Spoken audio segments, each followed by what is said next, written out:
পশ্চিম কাৰ্বি আংলং জিলাৰ প্ৰাথমিক আৰু মাধ্যমিক বিদ্যালয়ৰ প্ৰধান শিক্ষক আৰু বিদ্যালয় পৰিচালনা সমিতিৰ সৈতে স্বায়ত্তশাসিত পৰিষদৰ এক মত বিনিময় অনুষ্ঠান শুক্ৰবাৰে অনুষ্ঠিত হয়। মুখ্য কাৰ্যবাহী সদস্য তুলিৰাম ৰংহাঙৰ সভাপতিত্বত অনুষ্ঠিত এই সমাৰোহত জিলা দুখনৰ প্ৰায় ৩০০ শতাধিক বিদ্যালয় উন্নয়ন সমিতিৰ বিষয়ববীয়া আৰু প্ৰধান শিক্ষক উপস্থিত থাকি নিজ নিজ বিদ্যালয়ৰ অভাৱ অভিযোগ তথা আন্তঃগাঁথনি সন্দৰ্ভত প্ৰকাশ কৰে মন্তব্য। উল্লেখ্য যে জিলাখনৰ সীমান্তৱৰ্তী ৰংতাৰা নামৰ প্ৰাথমিক বিদ্যালয়খনৰ প্ৰধান শিক্ষকগৰাকীক কেন্দ্ৰ কৰি চৰ্চিত হৈছিল বিদ্যালয়খন।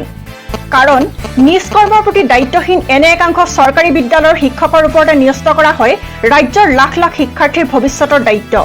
আমিও সবিস্তাৰে প্ৰকাশ কৰিছিলোঁ খগেন ইংতি নামৰ এইগৰাকী শিক্ষকৰ কাহিনী। আজি অনুষ্ঠিত সমাৰোহত শিক্ষকগৰাকীৰ বিৰুদ্ধে উত্থাপিত অভিযোগৰ ভিত্তিত তেওঁক জবাবদিহি কৰাৰ লগতে 7 দিনৰ ভিতৰত তদন্তৰ প্ৰতিবেদন দাখিল কৰিবলৈ বিভাগীয় কৰ্তৃপক্ষক দিয়া হৈছে নিৰ্দেশ। অৱশ্যে এই অভিযোগ নৎসাত কৰাৰ লগতে শিক্ষকগৰাকীৰ বিৰুদ্ধে মনেসজা বাতৰি পৰিৱেশন কৰা হৈছে বুলি মন্তব্য কৰে শিক্ষক খগেন ইংতিয়ে।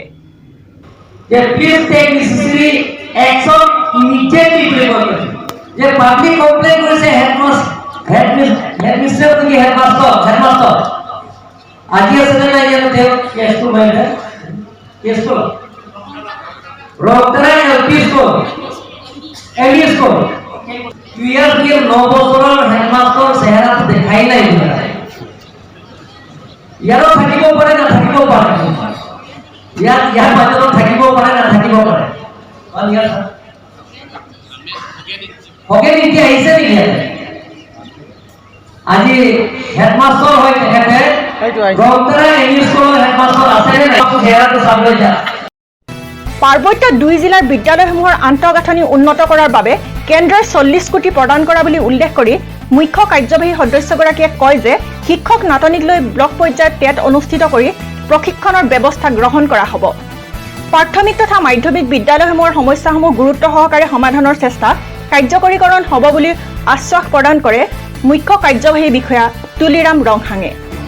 আৰু IRDFৰ জৰিয়তে কেন্দ্ৰ চৰকাৰে আমাক কাৰ্বি আংলঙত যিবিলাক স্কুলত পাল্টিশ্যনৰ পৰা আৰম্ভ কৰি ডিজিটেল ক্লাছৰুমৰ পৰা আৰম্ভ কৰি ইলেক্ট্ৰিচিটি যিবিলাকৰ অভাৱ কাৰেণ্টৰ অভাৱ সেই গোটেইখিনিও পূৰণ কৰাৰ স্বাৰ্থত টয়লেট পৰা আৰম্ভ কৰি গোটেইখিনি সমস্যা সমাধান কৰাৰ স্বাৰ্থত আমি কেন্দ্ৰ চৰকাৰৰ পৰা 40 কোটি টকা আমি পাইছোঁ।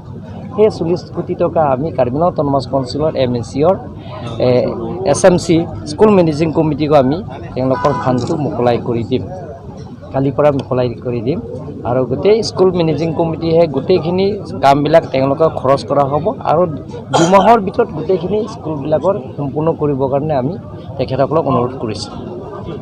আৰু লগতে কাৰ্বি আংলঙৰ এডুকেশ্যনৰ ক্ষেত্ৰত আমি আগুৱাই নিয়াৰ স্বাৰ্থত যে ইয়াত বহুতো আমাক অভিযোগ দিছে যে স্কুলবিলাকৰ ইয়াত স্কুল অভাৱ আৰু স্কুলৰ অভাৱৰ লগতে টিচাৰ্ছবিলাক অভাৱ সেই গোটেইখিনি আমি আজি আলোচনা কৰিছোঁ। স্কুলবিলাকত গোটেইখিনি যিবিলাক অভাৱ অভিযোগ আছে গোটেইখিনি পূৰণ কৰাৰ স্বাৰ্থত আজি SMCবিলাকৰ আমি SMCবিলাকৰ আজি মাতা হৈছে।